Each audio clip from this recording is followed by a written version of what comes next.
Welcome to view point. శరీరాన్ని ఆరోగ్యంగా ఉంచుకోవడానికి మనం తాజా పండ్లు తినాలని నిపుణులు చెబుతున్నారు.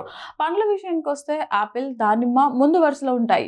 ఆపిల్ రుచి ఆరోగ్యానికి నిధి. దీనిని సరైన సమయంలో తింటే శరీరం అనేక ప్రయోజనాలను పొందుతుంది.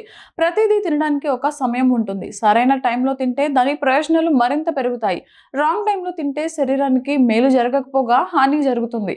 ఆపిల్ పండును ఎప్పుడు తినాలో డైటీషియన్ వివరించారు. సమతుల్య ఆహారంలో తాజా పండ్లు, కూరగాయలకు చోటు కల్పించాలని నిపుణులు చెబుతున్నారు. ఇక పండ్ల విషయానికి వస్తే రోజుకొక ఆపిల్ తింటే డాక్టర్ నుంచి దూరంగా ఉండొచ్చన్న సామెత మనం వినే ఉన్నాం. ఆపిల్ అత్యంత ఆరోగ్యకరమైన పండ్లలో ఒకటి. ఇవి దాదాపు ఏడాది పొడవునా లభిస్తాయి. ఇవి తినడానికి రుచిగా ఉండటమే కాకుండా ఆరోగ్యానికి మేలు చేస్తాయి. ఆపిల్ తినడానికి సరైన సమయం ఏంటో డైటీషియన్ చెప్పారు. ఆపిల్ తినడానికి బెస్ట్ సమయం ఉదయం. అయితే ఖాళీ కడుపుతో ఆపిల్ తినకూడదు. ఖాళీ కడుపుతో ఆపిల్ తింటే జీర్ణ సమస్యలు వచ్చే అవకాశం ఉంది. ఆపిల్ను ఉదయం పూటే బ్రేక్ఫాస్ట్తో తినాలని నిపుణులు సిఫార్సు చేస్తున్నారు. ఆపిల్ పండ్లలో vitamin A, vitamin C, dietary fibre, potassium, pectin, anti ఆక్సిడెంట్లు పుష్కలంగా లభిస్తాయి. ఆపిల్ తినడం వల్ల శారీరక బలహీనత, అనక వ్యాధుల ప్రమాదం తగ్గుతుంది.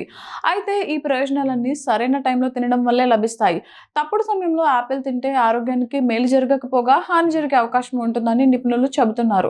బ్రేక్ఫాస్ట్ ఆపిల్ తినడం వల్ల రోజంతా ఎనర్జీ లెవెల్స్ సమతుల్యంగా ఉంటాయి.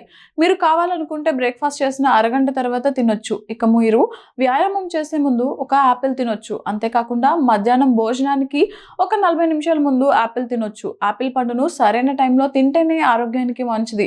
రాత్రిపూట ఎట్టి పరిస్థితుల్లో ఆపిల్ తినకూడదని అంటున్నారు. రాత్రిపూట ఆపిల్ తినడం వల్ల జీర్ణక్రియ మందగించి గ్యాస్ లేదా అసిడిటీ వస్తుంది. అంతేకాకుండా మీ నిద్రకు భంగం కలిగే అవకాశం ఉంటుంది. దీంతో నిద్రలేమి సమస్యలు ఎదుర్కొనే అవకాశం ఉంది. సాయంత్రం 6 గంటల తర్వాత ఆపిల్ తినడం వల్ల కూడా ఈ సమస్యలు వస్తాయి. అందుకే పగటిపూట మంచి ఆప్షన్.